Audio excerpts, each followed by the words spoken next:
Hey, welcome to my studio. Today we're going to be taking a Pro Tools mix session and we're going to be routing it into the SSL console for mixing.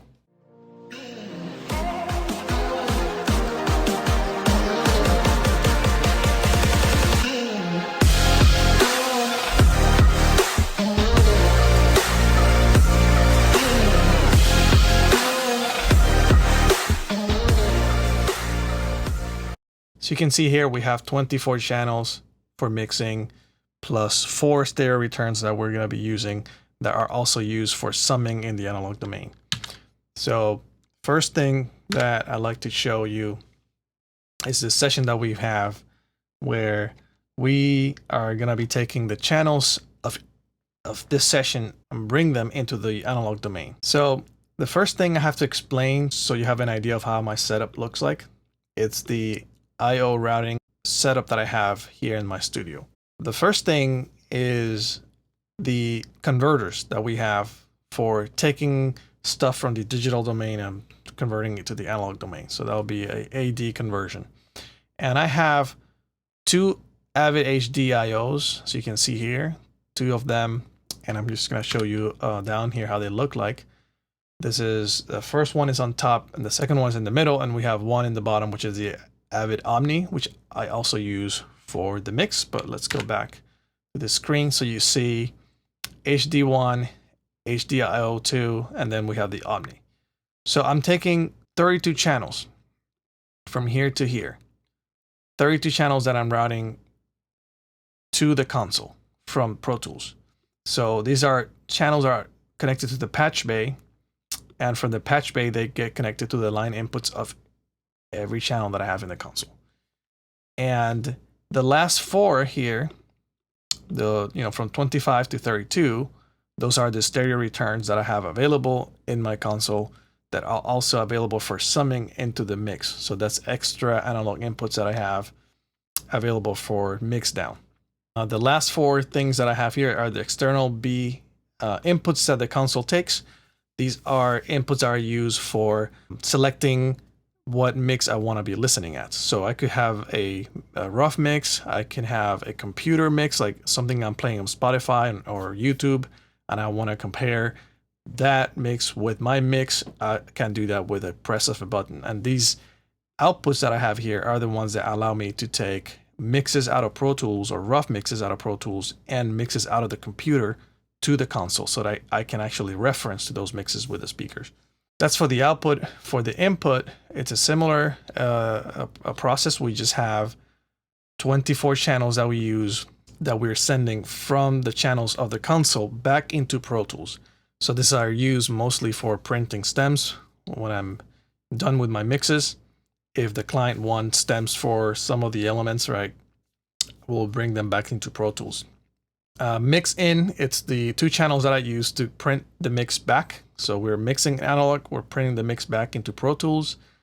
And SPDIF, it's just an input of one of my interfaces for taking audio from the computer, like let's say Spotify, and sending it into the interface so I can reference again in the console. QA and QB and FX1, 2, 3, 4 are channels that are used for my effects. So each knob here that I have, I can use effect sense to like use reverbs or delays. And I can switch the type of effect by a press of the button, and I can turn off the effect by just pushing the knob.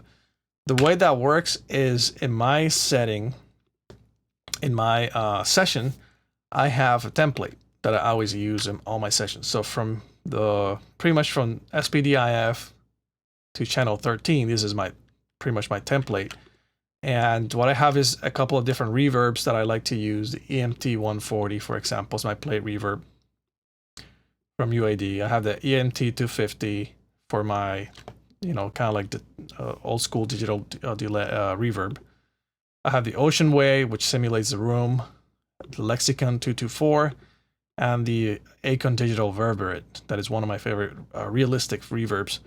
So these are reverbs that I have monitoring all the time. So when I use my console here on my sends, I can choose which one of those reverbs I'm sending stuff to based on these buttons that I'm pressing here. So it's very useful just to have, you know, access to your sends to be able to send to your reverb instead of having to go, you know, do it in Pro Tools. So it's very useful to have that.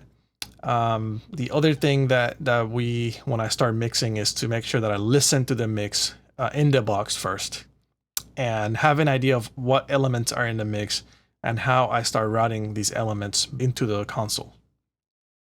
So I'm just gonna send everything to print first, because print is just my print bus that I have so far for listening to the mix in the box. So let's just take a look at that. Let's just hear it and see what we have so far.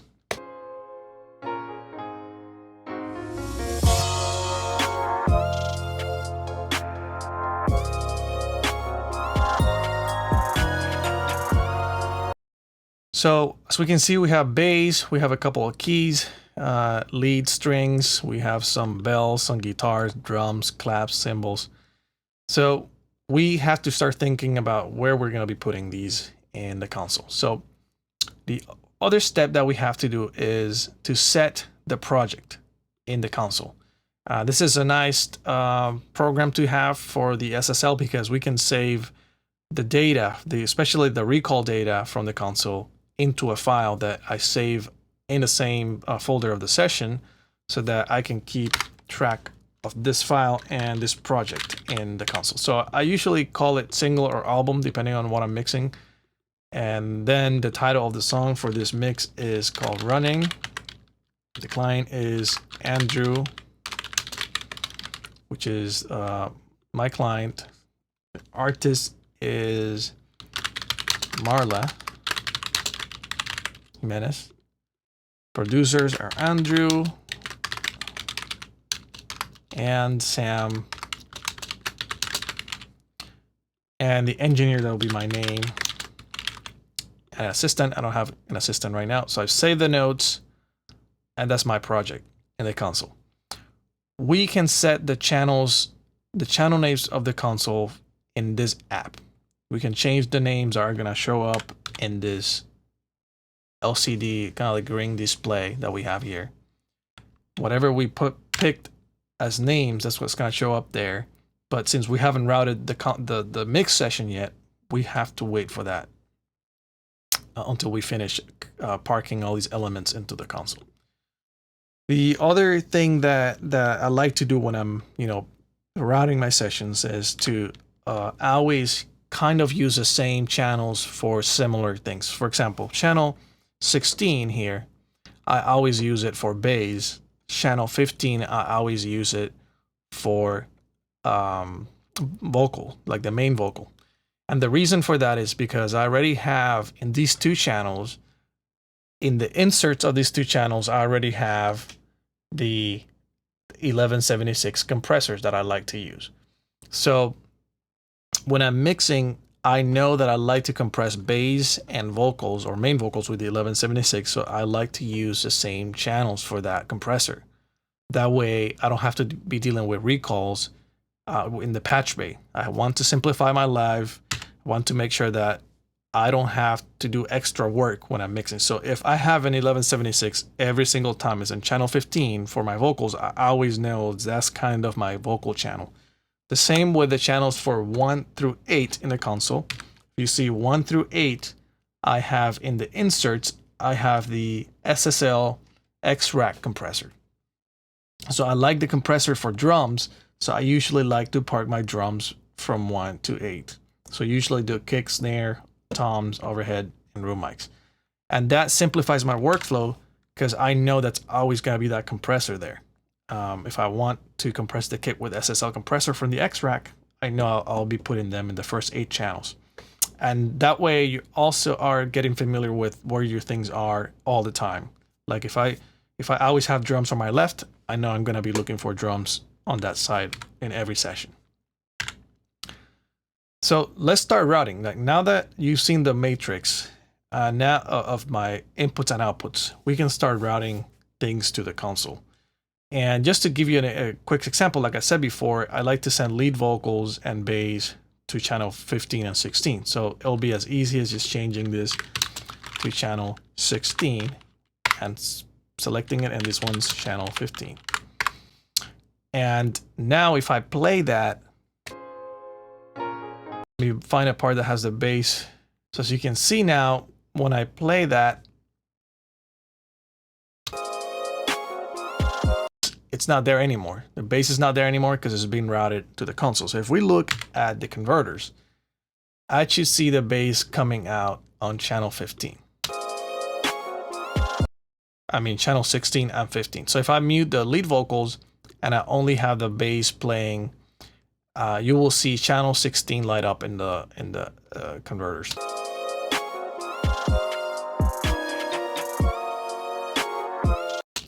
That's because I'm only sending that channel so far. So we're gonna do the same with the rest of the channels. And again, if I showed you the screen, I said I have the SSL X-Rack compressors from channel 1 through 8, and then 9 and 10 is the 10 DCF compressors, the BAE 10 DCF. Then 11 and 12, I have the 2 Daking compressors, Daking FET 2, and these two are the LA3A type of compressors, 1176 and so on. So it helps having them always on the same channel. So if I know that I like the 3A kind of sound in acoustic stuff or strings, that's what I'm sending my strings there. The riser effects, the 21, 22. So if we look here, we're already taking space for all these elements. It's all filling the console. So we go back into the app now, and we're just going to be naming the channels in the console.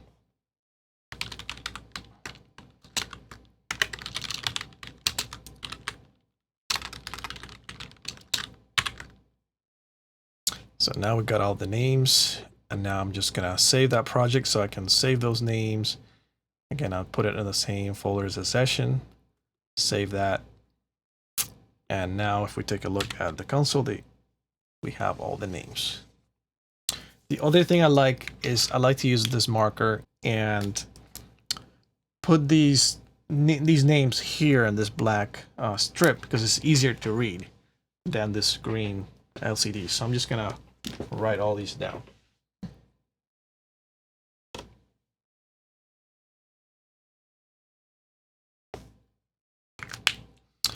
So after we're done with that, now we kind of have the session pretty much routed into the SSL console. If we play it with all the faders down, we play the session with all the faders down, and we take a look at the converters, we see more movement there. Now we can start just bringing channels. So I sent drums to channel 1 and 2 here. So let's see if that's working. One thing I have to do is to change the mix input to the interface mix in. This is where I, record the mix back into Pro Tools using that 2 channels of the converter of the HD Omni. And now we should be able to hear that stuff when we play it.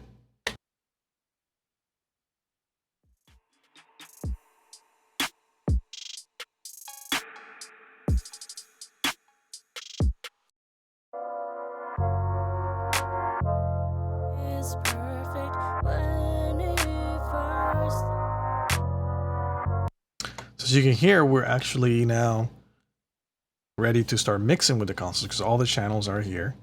The other cool thing I like about the SSL is this plugin here, which pretty much allows me to save my automation into Pro Tools in this plugin. So as you can see, when I move my faders in the analog domain, these faders get moved as well.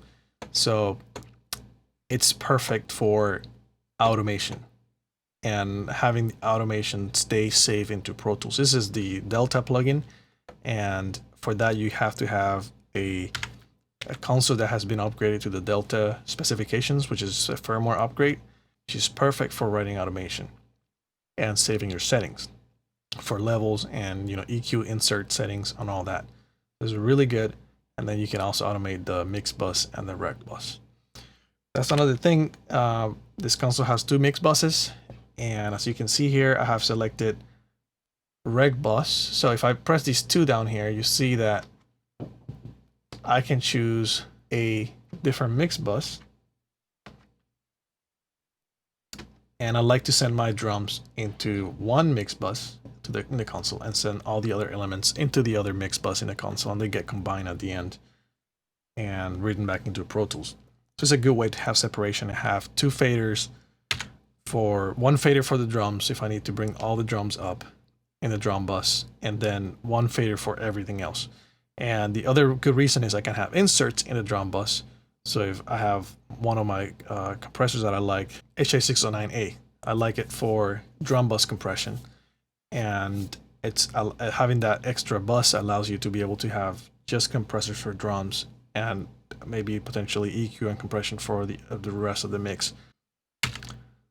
So far that's what we have. You know, it's a process I have to do in every mix. I have to figure out where I'm going to be sending the channels, how much stem mixing is happening inside Pro Tools, because I don't have, when you have a session that is, for example, 100 channels, there's only 24 channels and 8 stereo returns, so 32 total channels for summing. So you have to move 100 channels into 32 channels.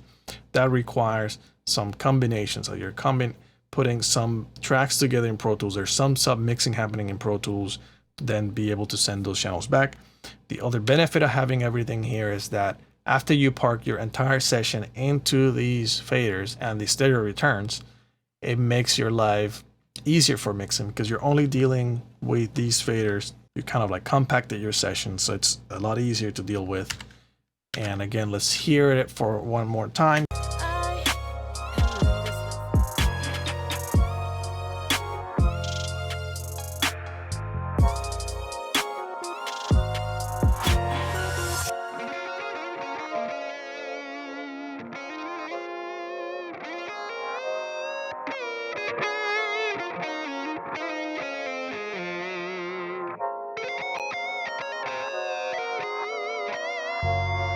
So that's perfect. Now we're ready for mixing in the analog domain using Pro Tools as our DAW.